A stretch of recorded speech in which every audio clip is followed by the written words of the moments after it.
When you look at the A340 series, you might notice something odd.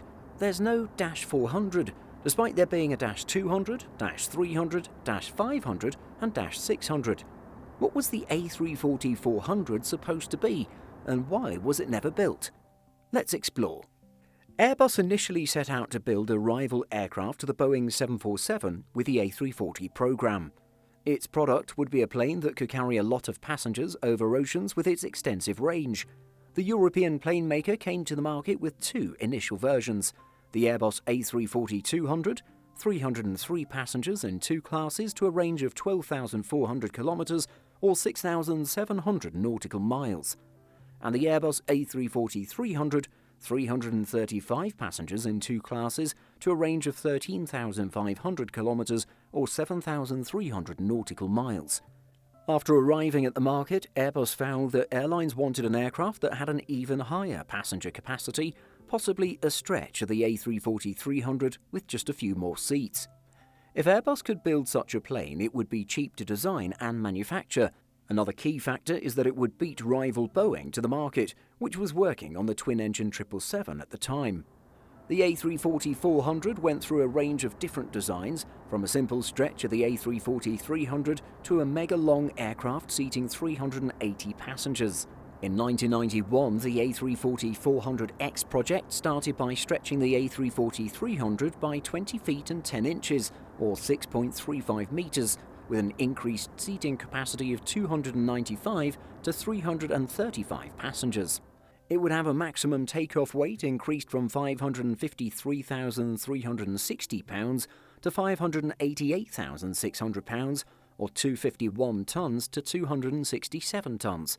But as it was bigger, its range would decrease to 10,930 kilometers or 5,900 nautical miles. Eventually, by 1995, Airbus settled on an aircraft that could carry 340 passengers in three classes, almost 21 feet longer than the -300, with a range of 11,290 kilometers or 6,100 nautical miles. It would use the same wing as the A330-300 and the same engines, hence the short range. The surprise twist is that this aircraft would never be built. The A340-400 was a broken concept right from the start. While many other aircraft concepts fail when facing the market, the A340-400 had the odds stacked against it. Its larger passenger capacity but shorter range limited its routes. It had four engines burning rather more fuel than a twinjet like the available Boeing 777, but with no added advantage.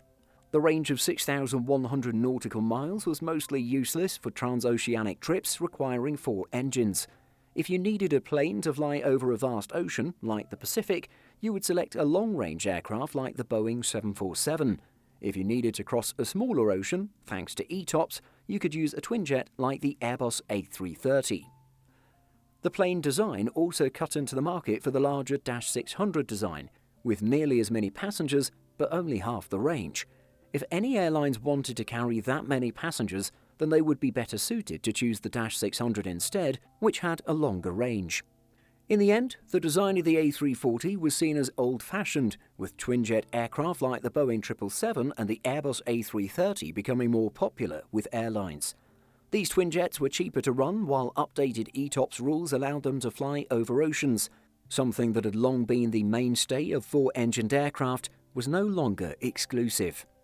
The Airbus A340-400 would have occupied an exceptional niche in aviation: large capacity but short range. This was something only filled by the very select Boeing 747-400D, which was never that popular either. Alas, it was too little too late, and it never got built. What do you think? Was Airbus wise to avoid building the A340-400? Let us know in the comments. Did you know that we publish over 175 stories every single week on simpleflying.com? Be sure to check the link in the description for more great stories just like this. Thanks for watching, and be sure to like and subscribe before you go.